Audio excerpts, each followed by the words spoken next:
વિદ્યાર્થી મિત્રો બધા મજામાં? લાસ્ટ લેક્ચરમાં આપણે ચર્ચા કરી હતી અચળ પ્રવેગી ગતિના સમીકરણ, જે થિયરી તમારા માટે ખૂબ જ મોસ્ટ આઈએમપી હતી. પણ તમે કન્ફ્યુઝ થાઓ એવું એક સમીકરણ મેં બોર્ડમાં જો તમને યાદ આવે તો અહીંયા ક્યાંક એ સમીકરણ મેં તમને લખીને આપ્યું હતું અને એને કીધું હતું કે જ્યારે અચળ પ્રવેગી ગતિ થતી હોય ત્યારે સરેરાશ વેગ શોધવાનું આ સમીકરણ છે. મેં તમને આવું કીધું હતું. ઘણીવાર વિદ્યાર્થીઓ પ્રશ્ન થાય કે સાહેબ સરેરાશ વેગ નામની રાશિ તો એક જ છે, પણ તો એક જ રાશિને રજૂ કરતા સમીકરણ અલગ અલગ કેવી રીતના હોય? તો એની નાનકડી એવી સાબિતી અથવા તો જો તમને સમજાવવા જાવ તો નાનકડા એવા પ્રશ્ન દાખલા સ્વરૂપે કરીને એની આપણે સાબિતી મેળવીએ. ખૂબ જ ઇન્ટરેસ્ટિંગ વસ્તુ છે. આ હાથે બનાવેલો દાખલો એવો કયો તો હાલ છે.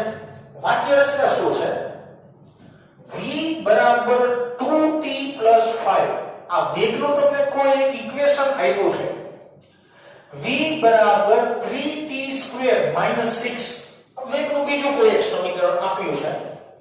આ બંને પ્રશ્નો માટે t બરાબર 0 થી t બરાબર 2 સેકન્ડ દરમિયાન સરેરાશ વેગ તથા સરેરાશ પ્રવેગ મેળવો. એટલે કે સમયના કોઈ એક નિશ્ચિત ગાળા માટે વેગના બે સમીકરણનો ઉપયોગ કરીને મારે સરેરાશ વેગ અને સરેરાશ પ્રવેગ મેળવવાનો છે. તો શરૂઆત કરી દાખલાની બહુ સિમ્પલ. આમાં જે જાદુ થાય છે ને એ તમને લાસ્ટમાં છેલ્લે સમજાવીશ અને છેલ્લી વાતને આપણે થોડી ડિટેલમાં સમજવાનો પ્રયત્ન કરશું. અત્યારમાં આપણે જેમ દાખલો ગણતા હોય સિમ્પલ રીતે એમ ગણી નાખીએ. ઓકે, આન્સર ચાલુ કરીએ બેટા. મારી પાસે પહેલા પ્રશ્નનો આન્સર મેળવવો છે. મને વેગનું ઇક્વેશન આપ્યું છે રકમ પ્રમાણે 2t 5. આ જ ઇક્વેશનની અંદર મારે સરેરાશ વેગ ગોતવો હોય તો કેવી રીતના શોધી શકાય? તો તમને ખબર છે આ સમીકરણમાં એકવાર તમે 2 મૂકો અને એકવાર તમે 0 મૂકો એટલે આ સમીકરણને આપણે બે ભાગની અંદર ડિવાઈડ કરીને સમજીએ. ટૂંકમાં ભાગ પાડ દો છો આવી રીતના એટલે તમને ખ્યાલ આવે. સૌથી પહેલા આપણે એવું વિચારીએ કે t બરાબર 0 સેકન્ડ માટે જે વેગનો જવાબ આવે તેને પ્રારંભિક વેગ કહેવાય. બધાને ખ્યાલ જ છે. t બરાબર 2 સેકન્ડ માટે જે જવાબ આવે એને અંતિમ વેગ કહેવાય. કરીએ કેલ્ક્યુલેશન. હાલો, v0 લખું છું અહીંયા બેટા એટલે એનો પ્રારંભિક વેગ લઈ દઈશું આપણે ઇઝ ઇક્વલ ટુ 2t ની જગ્યાએ 0 મૂકશું વત્તા 5. 2 ગુણ્યા 0 એટલે આન્સર આવે 0 અને પ્લસ 5 છે એટલે ફાઇનલ આન્સર થયો 5 મીટર પર સેકન્ડ. તો આ તમને જે 5 મીટર પર સેકન્ડ મળ્યું બેટા આને આપણે કહેશું પ્રારંભિક વેગ. તમને યાદ રહે એટલા માટે નીચે લખી પણ દઉં છું કે આને આપણે નામ આપશું પ્રારંભિક વેગ. ઓકે, વાત કરીએ t બરાબર 2 સેકન્ડની. ચાલો શરૂઆત કરીએ. એના આપણે v નામ આપશું. v નામ શું કરવા આપશું? અંતિમ વેગ છે એટલા માટે v કહી શકાય. બરાબર ને? તો v 2 t ની જગ્યાએ આપણે મૂકવાનું છે પાછું 2 કારણ કે 2 સેકન્ડની ચર્ચા છે વત્તા 5. તો v = 2 * 4 4 ને 5 9 એટલે 9 મીટર પર સેકન્ડ. આ તમારો અંતિમ વેગનો જવાબ મળ્યો. ઓકે, તો અહીં નીચે લખી નાખો યાદ રહે એટલા માટે અંતિમ વેગ. ઓકે, મારે બે રાશિ શોધવાની છે બેટા. સૌથી પહેલા શોધવાનું છે સરેરાશ વેગ. હાલો સરસ, અહીં લખી નાખીએ સરેરાશ વેગ બરાબર v plus v0 divided by 2. આવું ઇક્વેશન આપણે ભણી ગયા છે. v એટલે અંતિમ વેગ, v0 એટલે પ્રારંભિક વેગ divided by 2. 2 એટલે 2 મૂકીએ કિંમત બી. v ની કિંમત થશે બેટા 9 વત્તા v0 ની કિંમત થશે 5 ના છેદમાં 2 એટલે 9 ને 5 14 14 ના છેદમાં 2 એટલે જવાબ આવે 7 મીટર પર સેકન્ડ. તો અહીંયા તમને જે જવાબ મળે છે ઈ મળે છે સરેરાશ વેગનો જવાબ. તો સરેરાશ વેગનો મને આન્સર મળી ગયો. ચાલો સરસ. આમાં હું શીખવા જેવું આ તો સિમ્પલ. આ સમીકરણ તો મેં કહી દીધું હતું લાસ્ટ લેક્ચરમાં. બરાબર? ઓકે સરસ. બીજી કઈ રાશિ શોધવાની છે? સરેરાશ પ્રવેગ. ઓકે સરસ. સરેરાશ પ્રવેગ મેળવીએ.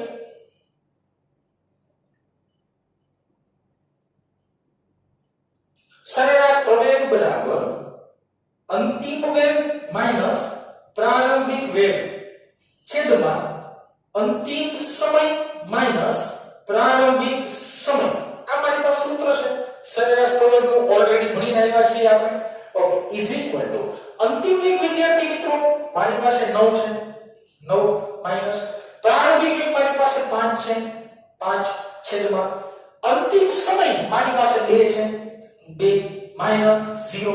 આપો સાદો 9 માંથી 5 જાય તો 4 વધે. 4 ના છેદમાં 2 કરી નાખો 2 વધે. 2 મીટર પ્રતિ સેકન્ડ સ્ક્વેર. આ તમને જે જોવા મળ્યો છે ઈ જોવા મળ્યો છે તમને સરેરાશ પ્રવેગ નો આન્સર મળ્યો છે. સરસ.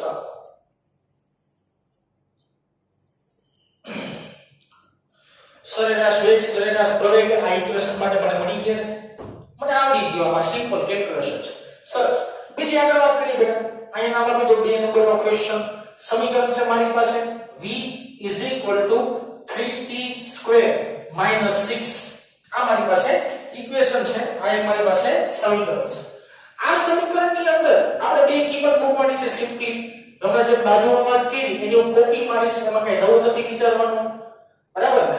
ઓકે, સૌથી પહેલા આપણે ચર્ચા કરીશું વિદ્યાર્થી મિત્રો t = 0 સેકન્ડ માટે લખી નાખીએ. t = 0 second. આ લખી નાખીએ t = 2 સેકન્ડ. સરસ. ચાલો કિંમત મૂકવાની છે સિમ્પલ. મગજ વાયકા વગર આખો ને મગજ લખો v0 બરાબર તગડો એમનો t ની જગ્યાએ 0 નો વર્ગ -6 જવાબ આવે -6. આ મેળો મને પ્રારંભિક વેગ નીચે લખી દે. પ્રારંભિક વેગ લખી નાખો. આ મેળો પ્રારંભિક. સરસ. t = 2 મૂકશો અંતિમ વેગ મળશે. મૂકીએ v = 3m 2 નો સ્ક્વેર -6. v = 3 નો વર્ગ 4 થાય ને 4 થી 12 થાય 12 માંથી 6 જાય 6 વધે મીટર પર સેકન્ડ. બેટા એકમ લખતા ભૂલી ગયો છું. આ ભૂલ નહીં કરવાની. અડધો માર્ક કપાઈ જાય. એકમ લખવાની ભૂલ કે કરો બધે લખી નાખવાનો. ભૂલવાનું તો નહીં. ભૂલ સો અડધો માર્ક કપાય. ટેકનિકલી જો વધારો ને તો બોર્ડમાં અડધો માર્ક કાપી લે. એ ટેવ રાખવાની પહેલેથી કે વાંધો નહીં આવે કોઈ દિવસ. ઓકે, અંતિમ વેગ મેળવો. 2 2 4 ને 4 થી 12 ને 12 માંથી 6 જાય તો 6 જવાબ આવ્યો. ઓકે, સરસ. બે પ્રશ્નો છે સરેરાશ વેગ અને સરેરાશ પ્રવેગ. સૌથી પહેલા શરૂઆત કરીએ. સરેરાશ વેગ મેળવવા માટે સાહેબે લાસ્ટ લેક્ચર ની અંદર સમીકરણ ભણાવ્યું હતું લખી નાખો. મૂકો કિંમત. અંતિમ વેગ 6 વત્તા પ્રારંભિક વેગ -6 છેદમાં 2 પ્લસ ઓર માઈનસ માઈનસ થાય 0 ના છેદમાં 2 એટલે જવાબ આવે 0 મીટર પર સેકન્ડ. હવે આમાં 0 માં મીટર પર સેકન્ડ ન લખો તો હાલે પણ મેં લખી નાખ્યું છે.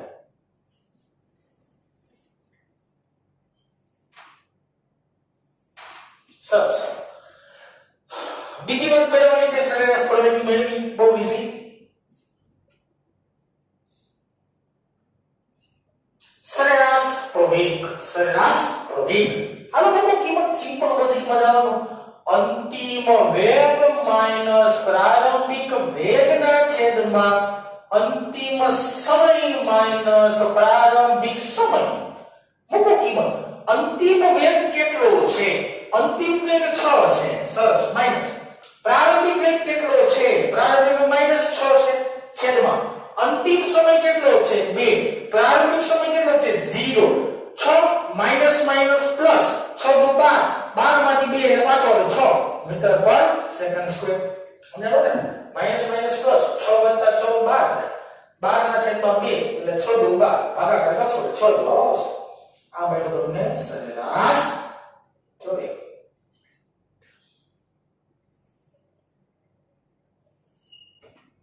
Okay, good. આ દાખલો પૂરો થઈ ગયો ભાઈ. આટલી જ વાર કેટલી 5 મિનિટ થઈ. 5-8 મિનિટ થઈ. લાંબી વાર નો. પણ કે કેવાનો મતલબ એવો દાખલો થઈ ગયો. આપણે દાખલો પૂરો થઈ ગયો. હવે આપણે લેક્ચર પૂરો ન થતો. હવે આપણો લેક્ચર અહીંયા શરૂ થાય. વિચારો શું વાત શરૂ થાય છે એ હું તમને જણાવું. તો પહેલા વિચારી લો કે આ બે જવાબો જોઈને તમને મનમાં પ્રશ્નાચિહ્ન કઈ થયું? મનમાં કઈ પ્રશ્ન પેદા થયો કે આ બે જવાબો કઈ લોચાવાળા લાગે રહ્યો? હવે જો સમજાવો. સરેરાશ વેગ છે ને 0 0 આવ્યો અને સરેરાશ પ્રવેગ છે ને 6 આવ્યો. વેગ 0 છે પણ પ્રવેગ મળે. સાંભળો મારી વાત, વેગ 0 છે અને પ્રવેગ મળે છે. આવું હોય તો દેશી ભાષામાં જવાબમાં કઈક લોચા છે. આ જવાબમાં કઈક લોચા છે. ઓકે, જવાબમાં લોચા ઉકળવાય ઈ આપણે સમજવાનો પ્રયત્ન કરીએ. થોડા સાઈડમાં આપણે ધ્યાન આપો. બેટા મેં એક સમીકરણ લખાયું હતું તમને લાસ્ટ લેક્ચરની અંદર, જેમાં મેં લખ્યું હતું સરેરાશ વેગ બરાબર v પ્લસ v0 ના છેદમાં 2. આ સમીકરણની અંદર મેં કીધું તો આ ચોખંડો કર્યું હતું, મેં કીધું તો આ સમીકરણ યાદ રાખવાનું ખાસ. એક વાતની તમે મારી ચોખંડ ભૂલ્યા હોવા ન જોઈએ. આ સમીકરણ ત્યારે જ વાપરવાનું કે જ્યારે પદાર્થ અચળ પ્રવેગી ગતિ કરતું હોય તો જ આ સમીકરણ આવે, બાકી આ સમીકરણ નો આવે. ઓકે સર, સાહેબ બડા દાખલામાં તો કઈ રકમમાં તમે લખ્યું નથી કે આ પદાર્થની ગતિ અચળ પ્રવેગી છે કે નથી. તમે ચોખ્ખો નથી એટલે મેં બે જગ્યાએ સમીકરણ વાપરી નાખ્યું તો મને આ જવાબ ખોટો દેખાય છે. હજી મેં સાબિત નથી કર્યું કે ખોટો છે. હું એમ કહું છું ખોટો દેખાય છે. ઓકે, તો મારે ચેક કરવું પડે ને કે કેમ ખોટો છે, એ ચેક કરવું પડશે. આ બધા બેટા ફિઝિક્સ છે ને ગોખવા કરતા સમજવાનો પ્રયત્ન કરવાનો, ટેકનિકલી વિચારવાનું કે હું થાતું હોય છે. ઉભા રહી સમજાવું કે જો મારી પાસે એક સમીકરણ છે કે આવું લખ્યું હતું, જે પેલો ઇક્વેશન છે v 2t/5. આ સમીકરણ લખ્યું હતું. સાહેબ બીજા નંબરનું સમીકરણ એવું કંઈક લખ્યું હતું કે v 3t² - 6. ઓકે, આ બે સમીકરણ હતા. જો તમે આ સમીકરણનો સમયની સાપેક્ષે વિકલન કરો ને તમને પ્રવેગ મળે. આ તો લોજિક છે આપણી પાસે કે વેગમાંથી પ્રવેગમાં જવું હોય તો મારે શું કરવું પડે? વિકલન કરવું પડે. એક કામ કરો, આ સમીકરણનું સમયની સાપેક્ષે વિકલન લેતા, આ સમીકરણનો સમયની સાપેક્ષે આપણે શું કરી નાખીએ વિદ્યાર્થી મિત્રો? વિકલન કરીએ. ચાલો હવે તમને વિકલન આવડતું હોય એટલે થોડું ડાયરેક્ટ કરીશું, બરાબર ને? પણ ધ્યાન આપજો, સમજાઈ જશે. v એટલે અહીંયા લખવું પડે આપણે dv/dt. હું સ્ટેપ બાય સ્ટેપ જ જાઉં છું. બરાબર a, આને પ્રવેગ કહેવાય. બરાબર. ઓકે, વિકલનમાં યાદ કરો સૂત્ર શું? જે ઘાત હોય આગળ ને હોય એમાં એકનો ઘટાડો. તો જો અહીંયા કાઈ ઘાત નથી તો અહીંયા એક ઘાત તો છે જ. તો જે ઘાત હોય એ આગળ લખી નાખો અને જે ઘાત હતી એમાં એકનો શું કરી નાખો? ઘટાડો કરી નાખો. વત્તા 5 નો વિકલન શું થાય? 0. યાદ ખબર છે ને ભાઈ કે અચળ પદનું સમયની સાપેક્ષે વિકલન 0 થાય. તો પ્રમેય બરાબર મને જવાબ કેટલો મળ્યો? સાંદર્ભ આપી દીધો, જવાબ મળ્યો 2. t ની 0 ઘાત છે. તો આ પ્રમેયનો મને જવાબ મળ્યો 2. ઓકે, સરસ. આ જવાબ પણ મળી ગયો. નીચેના સમીકરણમાં કઈ વિચારીએ કે નવું થતું હોય તો સાહેબ સમજાવો કે નવું તો થતું રહી છે. આ લખી નાખી સમયની સાપેક્ષે વિકલન. આ સમીકરણનું સમયની સાપેક્ષે વિકલન અહીંયા નીચે દર્શાવું છું. ધ્યાન આપો બેટા, અહીંયા લખી નાખાય dv/dt. dv/dt લખશું ને આનો જવાબ મળે a. ઓકે, જે ઘાત હોય ઘાત આગળ, આ ઘાત આગળ, અચળ પદ એમનો, અચળ પદ એમનો, ઘાતની અંદર એકનો ઘટાડો એટલે 2 - 1 થયું. બેટા -1 છે, થોડું ભેગું લખાઈ ગયું. આ -1 છે. -6 અચળ પદ છે, અચળ પદનું વિકલન થાય 0. રેડી ને?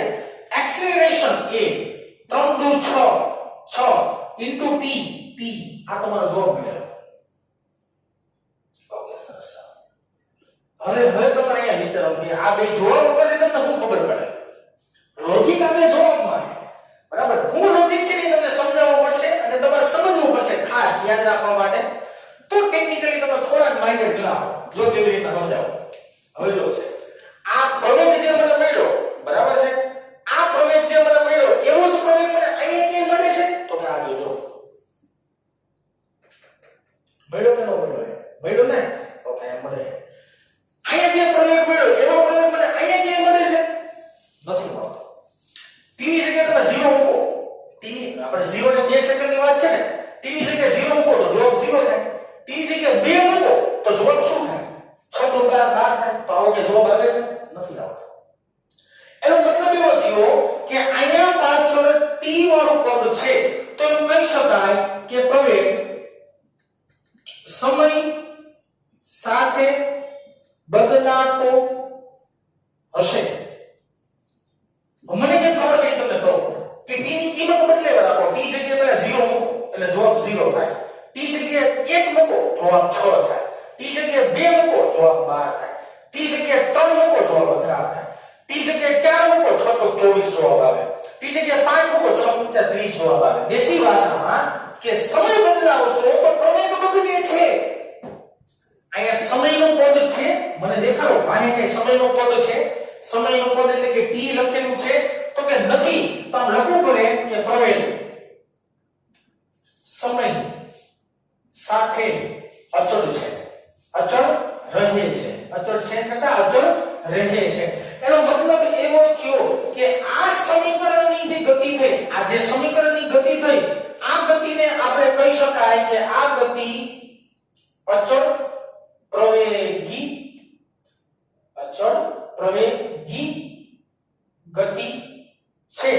જે આ ગતિને આપણે કહી શકાય કે અચળ પ્રવેગી ગતિ નથી. જો અચળ પ્રવેગી ગતિ ન હોય તો આ સમીકરણ અથવા તો આ સમીકરણ વાપરી શકાય નહીં. તો અહીંયા સાબિત થાય છે કે a બરાબર 2 આવ્યો તો સમયનો પદ નથી, તો આ અચળ પ્રવેગી ગતિ થાય. અચળ પ્રવેગી ગતિ થાય એટલે તમે આમાં કિંમત કાયદેસર મૂકવા પડો. આ સમીકરણમાં કિંમત મૂકો જવાબ 7 જ આવે. બરાબર ને? જે અચળ પ્રવેગી ગતિ નથી અને આ સમીકરણ વાપરો છો તો મળેલો જવાબ ખોટો હોય છે. આ લોજિક તમને સમજી જવું જોઈએ. વજે વાત આપણી કથા પૂરી નથી થતી. તમને એમ થાય કે સાહેબ આ સમીકરણ તમે કામ વાપરો?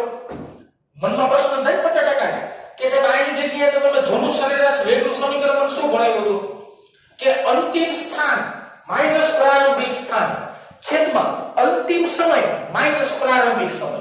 હજી એક સમીકરણ બોલું છું. સમીકરણ શું? અંતિમ સ્થાન માઈનસ પ્રારંભિક સ્થાન છેદમાં અંતિમ સમય માઈનસ પ્રારંભિક સમય. સાહેબ સરેરાશ વેગનું ઈ હમણાં બોલ્યો ઈ સમીકરણ મૂકો તો જવાબ 7 જ આવે. અને અહીંયા તમે હું હમણાં જે સમીકરણ બોલ્યો ઈ સમીકરણ મૂકો તો જવાબ 0 આવે. વિચારો પ્રશ્ન થયો ને કે જો મારી કથા છે કથા સાચી હોય તો આમાં જૂનું સમીકરણ મૂકે જવાબ 7 જ આવવો જોઈએ અને આમાં જૂનું સમીકરણ મૂકે જવાબ 0 જ આવવો જોઈએ. અહીંયા 0 નહીં આવે કારણ કે સમીકરણ ખોટું છે. બરાબર? અને અહીંયા 7 જ આવશે કારણ કે સમીકરણ સાચું છે. કેવી રીતના? ઓકે, સમજાવો મને, એક્સપ્લેન કરો. ઓકે, સરસ, ચાલો એક્સપ્લેન કરીએ આપણે. અહીંયા આવો પાછા જગ્યાનો ભાવને કારણે થોડું નીચે લખવું હોય થોડું ધ્યાન આપજો. ઓકે, મારી પાસે ઇક્વેશન છે, એક નંબરનું ઇક્વેશન છે. ઇક્વેશન છે v = 2t + 5. ઓકે, આ સમીકરણનું સમયની સાપેક્ષે સંકલન કરવાનું. શું કરવાનું? સમયની સાપેક્ષે સંકલન કરવાનું. કેમ સંકલન? તો કે મારે સાહેબ સરેરાશ વેગ ગોતવો હોય તો સરેરાશ વેગનું ઇક્વેશન અહીં લખી દઉં. જૂનું આ નવું છે. જૂનું શું હતું? આ લખી દઉં યાદ રહે એટલે સરેરાશ વેગ બરાબર અંતિમ સ્થાન માઈનસ પ્રારંભિક સ્થાન છેદમાં અંતિમ સમય માઈનસ પ્રારંભિક સમય. આપણે ભણાવેલું હતું આપણે. બરાબર ને? ઓકે, સરસ, ચાલો. અને આ સમીકરણ તો ક્યારે વાપરી હકે? જ્યારે અચળ પ્રવેગી ગતિ હોય ત્યારે વાપરી હકે. સરસ. આનું સમયની સાપેક્ષે સંકલન લેતા એને કીધું ખીચડી નો થાય. જોવામાં ધ્યાન આપજો.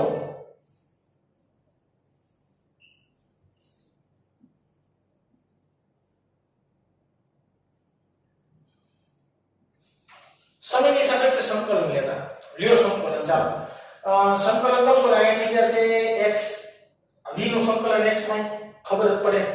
બરાબરની નિશાની અહીંયા સંકલન થાય 2t² ના છેદમાં 2. શું કરવાનું? એક ઘાત વધારવાની. એક ઘાત વધારવાની એટલે 1 + 1 થાય. વધેલી ઘાત છેદમાં એટલે વધેલી ઘાત છેદમાં એટલે 2 છેદમાં આવે વત્તા 5t વત્તા 5t. તો આનો x નો આન્સર શું આવે મારી પાસે? t² + 5t. t² + 5t. આવો કે જવાબ આવ્યો મને. બરાબર? ઓકે, સરસ. બીજું સમીકરણ ગોતજો બેટા. તમને બે સમીકરણ હું જ ભણાવી દઉં. સમીકરણ નંબર 2 ક્યાં છે?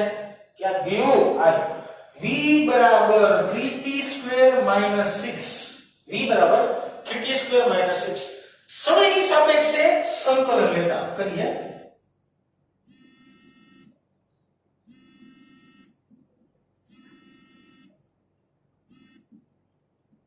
વાત કરી સમયની સાપેક્ષે સંકલન લેતા તો સંકલન આનું ડાયરેક્ટ કેવી રીતના લેવાય v નું સંકલન થશે x બરાબર જે ધાતુઓનો 1 નો વધારો થવાનો છે એટલે અહીંયા થશે 2 + 1 અથવા તો ડાયરેક્ટ લખી નાખો 2 + 1 નો ફાઇનલ આન્સર તમારી પાસે આવશે 3 / 3 -6 અને t પાછળ t શું આવશે તો કે સાહેબ સમયની સાપેક્ષે છે એટલે પાછળ t આવશે અને જો આમ ન સમજાતું હોય તો તમારે કાયદેસર મેં તમને સંકલન શીખવાડ્યું છે એવી રીતના કરી નાખવાનું અહીંયા tt 3 3 કેન્સલ આઉટ થાય તો ફાઇનલ આન્સર આવે t³ - 60 x ઓકે સરસ હવે અહીં મને બંને સ્થાનાંતરના સમીકરણ મળી ગયા હું પાછો થોડો સાઈડમાં આવી જાઉં અહીંયા આવજો ધ્યાનથી જોવાનું છે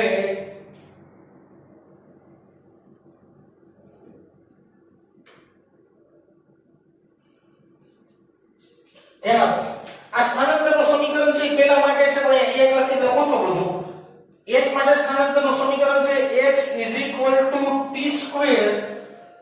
5t આપણી ભૂલ ન થતી ખાસ જોવાનું કે અહીંયા સાહેબ તમે સ્થાનાંતર કરશો એટલે કાઈ ઘાત હોય તો એક ઘાત હોય ઘાતમાં વધારો થાય અને વધારો હોય છેદમાં આવે ભૂલ ન થવી જોઈએ હવે આ સમીકરણની અંદર t = 0 લેતા આ સમીકરણની અંદર t = 0 લેશો એટલે તમને પ્રારંભિક સ્થાન મળશે અને પ્રારંભિક વસ્તુને આપણે x 0 વડે દર્શાવીએ તો 0 મૂકશો તો અહીંયા શું થશે 0 નો વર્ગ 0 નો વર્ગ 0 અને t ની જગ્યાએ આપણે 0 મૂકશો જો બની જશે 0 તો પ્રારંભિક સ્થાન મને મળ્યું 0 મારી વાત સમજો મારે t = 0 સમયે સ્થાન શોધવું છે જેને આપણે સારી ભાષામાં પ્રારંભિક સ્થાન કહેવાય તો મને મળ્યું 0 હવે હું એ જ કેલ્ક્યુલેશન t = 2 માટે કરું તો t = 2 માટે તમે મૂકશો ને આપણે અંતિમ કહેશો બરાબર હાલો 2 નો વર્ગ 4 5 * 10 જવાબ આવે 14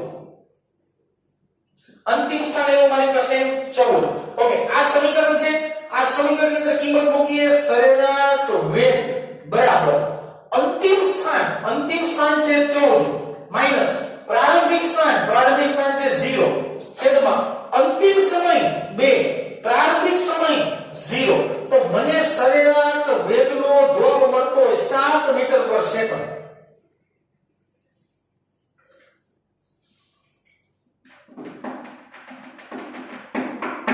આવ્યો જવાબ રેડી ને ઓકે હજી આપણે વાતો વિનંતી રાખતા બરાબર ને ઓકે સરસ અહીંયા તો નાઈથી દેખાશે પ્રોબ્લેમ નહીં થાય બરાબર ને તો અહીંયા આપણે એક સમીકરણ લખીએ સમીકરણ નંબર 2 સમીકરણ નંબર 2 શું સાબિત થયું બેટા x = t³ - 6t ઓકે આમાં પેલા t = 0 મૂકીએ એટલે એને x 0 કહેવાય જેનો જવાબ શું આવશે 0 જ આવશે ખબર પડી ને t હોય યા 0 મૂકવાનું તો જવાબ 0 થવાનો હોય બરાબર ઓકે t = 2 મૂકો બેટા મૂકો 2 નો ઘન 2 * 2 = 4 * 8 -60 60 એટલે 6 * 12 8 માંથી 12 જાય 8 માંથી 12 ને જવાબ આવ્યો -4 તો x જવાબ આવ્યો -4 હવે મારે આ સમીકરણની અંદર કિંમત મૂકવાની છે સરેરાશ વેગની બરાબર અંતિમ સ્થાન -4 પ્રારંભિક સ્થાન 0 છેદમાં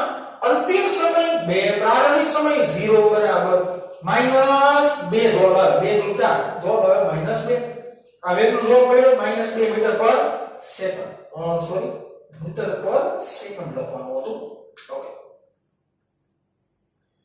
એનો મતલબ એવો થયો કે અહીંયા જે સરેરાશ વેગનો જવાબ મળે છે એ 0 છે અને અહીંયા જે સરેરાશ વેગનો જવાબ મળે છે એ માઈનસ કોણ છે તો આ આન્સર ખોટો કહેવાય આ આન્સર સાચો કહેવાય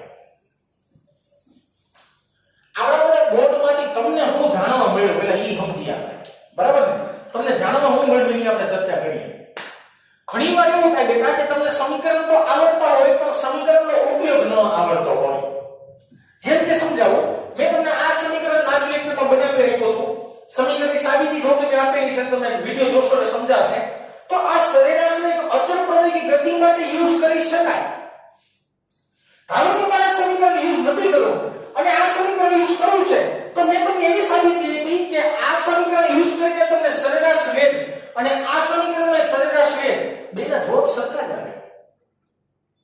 હવે જો અચળ પ્રવેગની ગતિ નથી અને તમે છતાં અચળ પ્રવેગની ગતિ નથી અને તમે છતાં આ સમીકરણનો ઉપયોગ કરો છો તો જે જવાબ આવશે એ ખોટો જ આવશે. ત્યારે આવી મેથડ હોય જ્યારે અચળ પ્રવેગની ગતિ નથી અને ત્યારે તમારે સરેરાશ વેગ શોધવાનો છે ત્યારે તમારે આ મેથડનો ઉપયોગ કરવો પડે. કેવી રીતના? તો વેગનું સંકલન કરશો એટલે વેગનું સંકલન કરશો એટલે સમીકરણ આવશે. એ સમીકરણની અંદર સમયની કિંમત મૂકજો એટલે અંતિમ સ્થાન ને પ્રારંભિક સ્થાન આવશે અને પછી સરેરાશ વેગનું જૂનું સમીકરણ વાપરવાનું એટલે તમને સરેરાશ વેગનો સાચો જવાબ મળે. જે અહીંયા મળવામાં આવતો મારો જવાબ તદ્દન ખોટો છે કારણ કે આ ગતિ ઈ અચળ પ્રવેગની ગતિ નથી. સાહેબ આ તો યાર બહુ લાંબી પ્રોસિજર થાય. બરાબર? લાંબી પ્રોસિજર ન કરવી હોય તો સિમ્પલ શું કરાય? આવું કરી લે. જો મેં સાહેબ સમજાવ્યું ને v નું સમયની સાપેક્ષે વિકલન કરો એટલે પ્રવેગ મળે. v નું સમયની સાપેક્ષે વિકલન કરો પ્રવેગ મળે. પ્રવેગમાં જો t વાળું પદ આવે તો એ હંમેશા અચળ પ્રવેગી ગતિ ન જ હોય. યાદ રાખી લેવાનું. અને જો t વાળું પદ ન આવે ને તો અચળ પ્રવેગી ગતિ જ હોય. અને અચળ પ્રવેગી ગતિ હોય ને તો આ સમીકરણ આખું બંધ કરીને વાપરવાની છૂટ. જવાબ હા જો આવે. હું તમને બધી બાજુ ટેસ્ટિંગ કરતા શીખવાડું કે આમથી ટેસ્ટ કરો તો જવાબ આવે છે, આમાંથી જુઓ તો જવાબ આવે છે કે નહીં. હે કારણ કે ફિઝિક્સના દાખલા ઉપરથી નીચે ગણો નીચેથી ઉપર ગણો સરખો જવાબ થવો જ જોઈએ. રકમ ઉપરથી પ્રશ્નો ઉપરથી જવાબમાં જવાબ ઉપરથી પ્રશ્નમાં જાતા તમને આવડતું હોવું જોઈએ. એકને એક વસ્તુ તમારે અલગ અલગ મેથડથી કેવી રીતના લેવી ને એ તમને સમજાઈ જવું જોઈએ. તો આ છે તમારો સિમ્પલ એવો નાનકડો એવો ખૂબ જ નાનો દાખલો. બરાબર? જે અલગ અલગ રીતના યાદ રાખવાનો છે. આના પછીના નેક્સ્ટ લેક્ચરની અંદર આપણે ચર્ચા કરશું JEE નીટ વિશેની ચર્ચા કરશું. અચળ પ્રવેગી ગતિના સમીકરણનો ઉપયોગ કરીને એક અગત્યનું ખૂબ જ અગત્યનું એક સમીકરણ આપણે તારવવાનો પ્રયત્ન કરશું. તો નેક્સ્ટ લેક્ચરમાં એના વિશેની આપણે માહિતી મેળવીએ. આજે આપણે આટલું રાખીએ.